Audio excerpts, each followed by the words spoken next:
बातमी नागपूरमधून आहे। नागपूरच्या कोराडीतील महालक्ष्मी मंदिराचं निर्माणाधीन गेट कोसळल्याची माहिती आहे। बचाव कार्यासाठी सध्या एनडीआरएफची टीम तिथे दाखल झाली आहे। 9 जखमींवर रुग्णालयात उपचार सुरू आहेत। मंदिराच्या गेट क्रमांक 4 जवळ स्लॅबचे या ठिकाणी कार्य सुरू होते। पालकमंत्री बावनकुळेंनी आता जिल्हा प्रशासनाला घटनास्थळी पाठवलं। अधिकची माहिती जाणून घेऊयात आमचे प्रतिनिधी गजानन उमाटे यांच्याकडून। गजानन, काय सांगाल, काय अधिकचे अपडेट्स आहेत?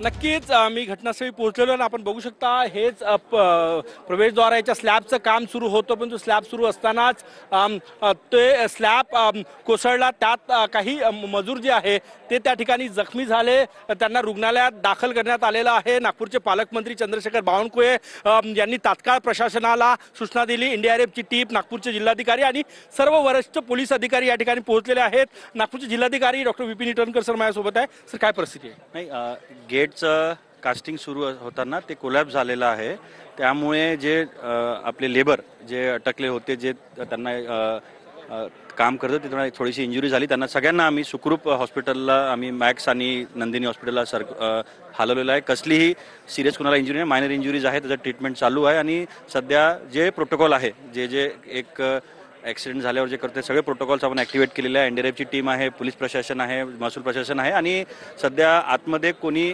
नसावं हेच आम्हाला आशा आहे। पण मला वाटतं की कोणी आतमध्ये नसेल, कारण सगळे जे प्रोटोकॉल आहे ते आपण पूर्ण करतो। त्यांचा फोन आलेला होता, त्यांनी सगळं सांगितलं जेही आपल्याला प्रोटोकॉलनुसार करायचं सगळं आपल्याला करावं लागणार आणि ते आम्ही करत आहोत। आपण बघत असाल की बॅकग्राऊंडमध्ये एनडीआरएफची टीम रेस्क्यू ऑपरेशन करत आहे, पण प्रायमरी इन्फॉर्मेशननुसार आतमध्ये कोणीही नसल्याची आम्हाला खात्री आहे। पण तरीसुद्धा आम्ही जे आमचं प्रोटोकॉल आहे त्यानुसार आम्ही कारवाई करतो। वरिष्ठ पोलीस अधिकारी सुद्धा घटनास्थळी पोहोचलेले आहेत। सर, काय सांगणार आहे सर? आता या ठिकाणी गर्दी कंट्रोल करण्यासाठी सर्व पोलीस फोर्स पाचारण केलेला आहे आणि एनडीआरएफची टीम काम करत आहे।